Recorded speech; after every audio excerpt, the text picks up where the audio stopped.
Hey guys, welcome back to the Interceptor. We're here with another war video, and today ISO8A is going to be taking on PBT, or Parade Battle Team, in the 11th war of season 35. Now these guys, I believe they were like top 3 in Platinum 1, so they are a Masters Alliance. They have always been a Masters Alliance.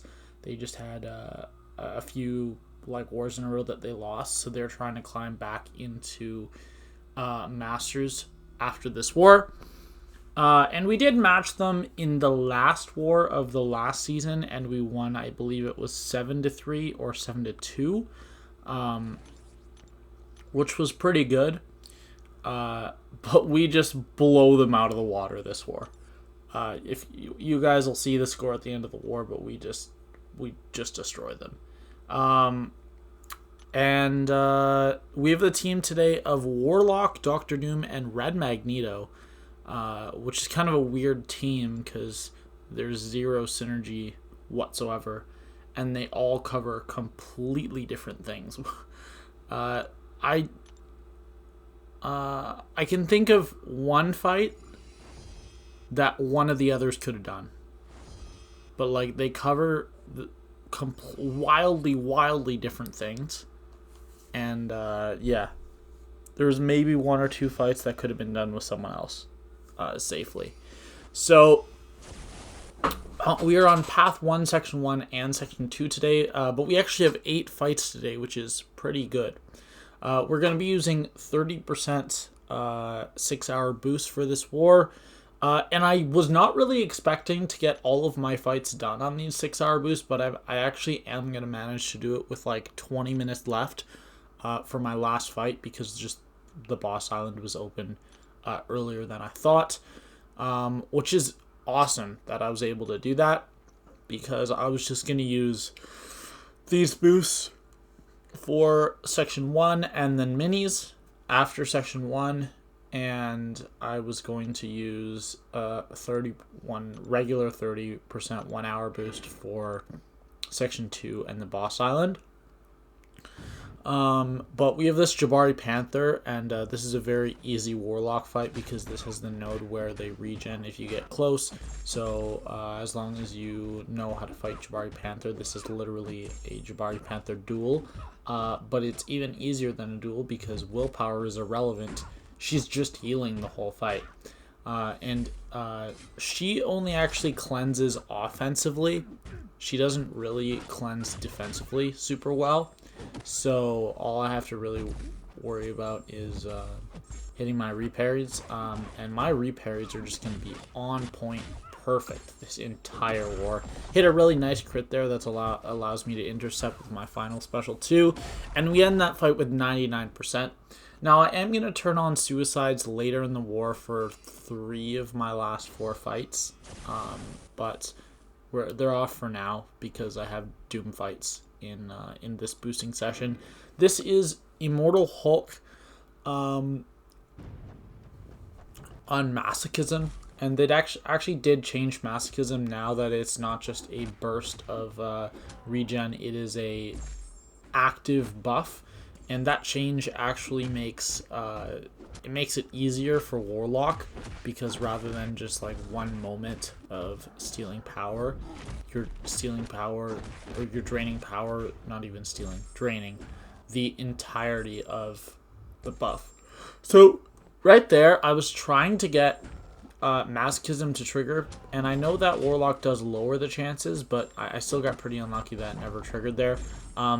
And I parried 4 times and it never worked, so I just resorted to throwing my special 2 and getting less damage because I wouldn't have an armor break.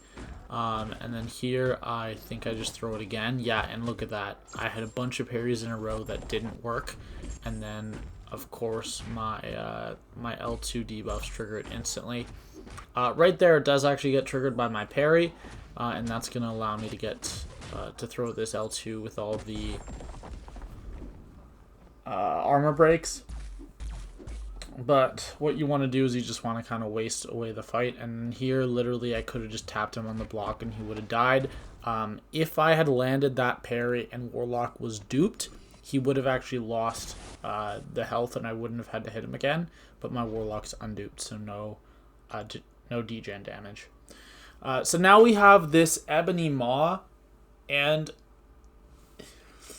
in this moment, I should have switched on Mystic damage boosts, but I forgot. And this fight starts really well, and it kind of just goes badly. So there, I made sure that my medium attack triggered the regeneration before I threw my special 2, so that my debuffs would do full damage. So here I threw my L1 as soon as he gets the buff. I am running MD5. I know this fight like the back of my hand, but I am going to make a little mistake here. So right there, I couldn't re-trigger the shock, but right there, I was able to re-trigger the shock.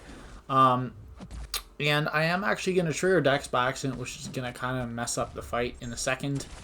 Right here, I trigger Dex and then throw an L1. Now, luckily, the first hit does connect, so I am able to control power.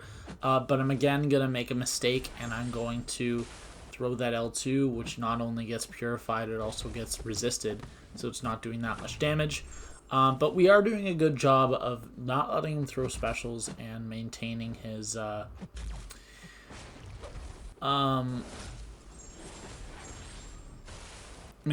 furies, so he doesn't build any furies. But there, I actually tried to reparry, and it triggered Dex, and then right there again, I tried to reparry, and it dashed back and triggered Dex. So I trigger the global again. That was mostly just so I could get aura up. And then literally the first chance, the first contact made, triggered of having a buff on me. He nullified it. The first chance, and then here again, he's just being an idiot, and he wasn't letting me parry him. And then here I'm going to throw my L2. So we do actually end the fight off completely fine, but it just got a little bit sketchy. Now, I don't believe Manthing can counter the L1 if it misses. I've never seen it personally, but maybe it's possible. I don't know. And anyways, we're going to be switching masteries here just so we are running 3-3 Pacify. And that is mostly, looks like I'm running Petrify and Pacify. And that's just for the Peni Parker fight because I want a 100% ability accuracy reduction. And then we're going to put MD back on because I do have one Doom fight all the way at the end of my war. So this is going to be rank 3 6-star Peni Parker on Power Snack. This is a pretty straightforward fight with Red Magneto. Basically, you just want to parry heavy. If she wants to throw specials, you can let her, but you don't really go out of the way to bait them. So I threw on a combat regen boost because I'm not worried at all about dying from hits. And I also don't need to get to my L3 faster because you get there within like 10 parries anyways. So first heavy attack, and what we want to do is until we get to 2 bars, we're not going to charge our heavy attack. We're only going to throw it, or like we're only going to do a fast heavy, not a long heavy to double prowess. And that's just so we completely eliminate the risk of Power Snack getting triggered. So now that we're at an L2, we're just going to hold heavy.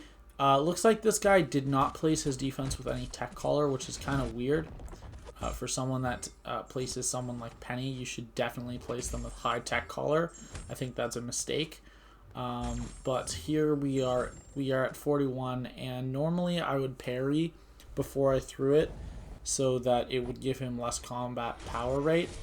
But I just throw the L3. He's down to 51%, and I'm just going to parry for the rest of the fight and watch him absolutely get shredded by these bleeds, and he is dead.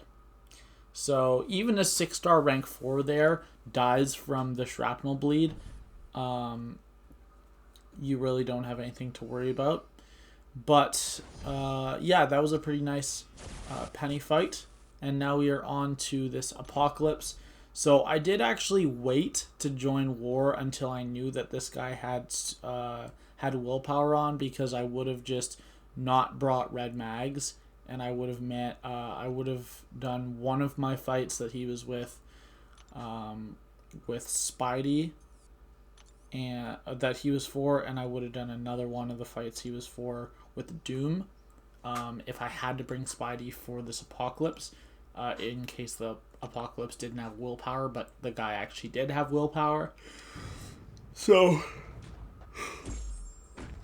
yeah, the PBT definitely had the option to make my life much harder by placing better defensive masteries, but they didn't do that.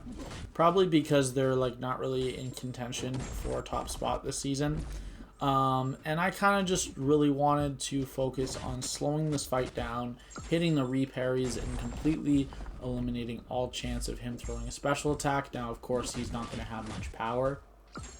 Pretty much not going to have any power the entire time. But yeah, pretty decent fight.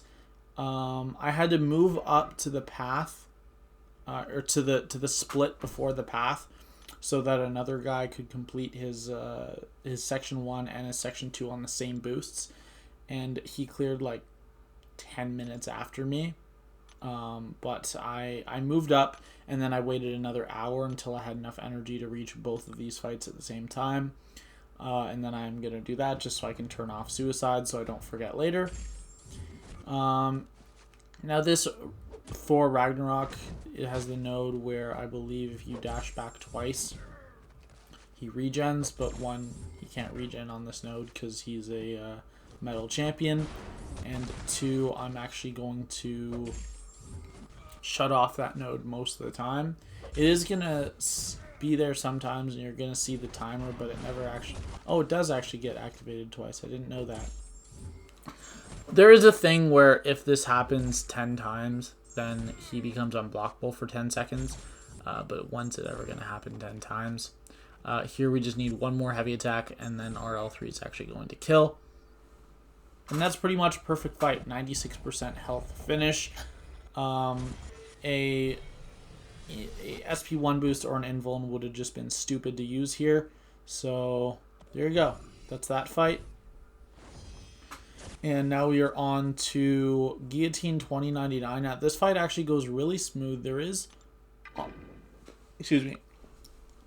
There is opportunity for this fight to go poorly because the power drain on Guillotine 2099 Special 1 doesn't ever fail. Like, it always power drains you, which is really annoying with Red Magneto when you're trying to build to a Special 3. Also, something interesting that I didn't know could happen, Red Magneto did not shut off the global, but he shut off the global cooldown, which means that throughout this fight, the global is just going to trigger over and over and over again. And I believe it triggers like literally 7 or 8 times. Not every time, but a lot of the time. And then there, my prowess got eaten. I was at 28 Furies, and I know that you get the armor breaks against bleed immunes, which makes the Special 3 and obviously any subsequent hits do much more damage. So that was an easy kill. I probably would have killed with like 2 prowess, for being honest, because she is also very squishy. But yeah, I just thought it was really funny because if you didn't know this, Red Magneto is immune to miss. Or to missing against, like, he doesn't miss against metal champions. So, or like while he has his magnetism up. So yeah, 34 minutes left when I'm able to take my last fight. I actually did go out for the night. I went out with some friends. So I cleared this like 10 minutes before I was leaving. And yeah, I was able to finish my war off pretty early, which was nice. I unfortunately missed my initial parry, so that's actually going to force me to play this one a little bit weird. I'm going to throw my L1 so I don't get to an L2. That's mostly just to get aura up, and then here I want to throw my L2 as soon as the reverberation goes on cooldown. And for the rest of the fight, it's literally only going to be heavy attacks and L2s. That is the entirety of the fight. I do mess up this first L1, and these are actually the only hits I take in the entire war. But the thing is, I don't even take damage on any of them because the only 3 hits that I take were on an indestructible boost. So really, I took no hits. No hits that did damage. I'm trying to think of any fight I maybe took a hit in. I can't. Peni, no. Apoc, no. No, I didn't take any hits this entire war other than those 3 hits, which were under an invulnerability boost, which doesn't really count.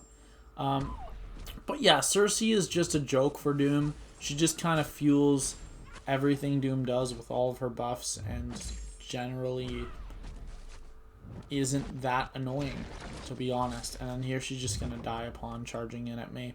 So that is all for my war, and we did win this war with a score of 11-1. Now, this was not the score the entire time. We were not beating them that badly. In fact, we died first and we were losing. And when I went to bed, I have the screenshot, but I didn't add it to the video. We were at 100 attacker kills and they were at 80, and the score was 1-1 still. I woke up and they had died a few more times. The score was 3-1. We were at 140 attacker kills, and they were at 120. And then they died 8 times in the last 30 fights, I assume, because with us at 140, they knew we wouldn't die again and we would end with 1 death, so there's no reason to push that hard in a lost war. But they didn't have any attack bonus that didn't count, so they did actually lose all 11 attack bonus. But good job to PBT. They were just a little bit outclassed, honestly. We had a very good war. We had our...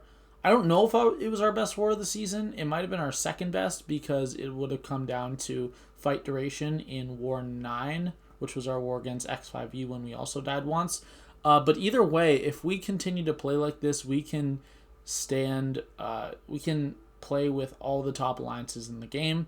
So I'm definitely glad that we played this well. So we are now 9-2 and we are still in 4th place. So GT40 has 1 loss, TCN has 1 loss, MIBR has 2 losses, and we have 2 losses. But MIBR is going to stay ahead of us because we had a war in Tier 2 at the beginning of the season. So there's not really any chance for us to get into top 3 unless MIBR somehow loses to someone. They can't match GT40, they can't match TCN. I don't know if they can match JA or Noon. Maybe they can. I honestly don't know. But they can't match us either because they just faced us. So we really need to hope for them to lose and for us to win. But that's pretty much out of our control. It's just going to depend upon what Kabam gives as the Alliance War matches for War 12. So, yeah, like I said, we are 9-2. Our death total on this season is 2. And my PSR is at 61 out of 63, which is 96.87 or something like that. It's 97% basically. And our deathless streak is up to 14 fights. So great job to everyone in ISO8A. We put up a fantastic score. And we just need to replicate this score one more time. And then we need to pray that MIBR loses. There's literally nothing else we can do. That's going to be it for today. Hope you guys enjoyed, and I will see you all later. Bye.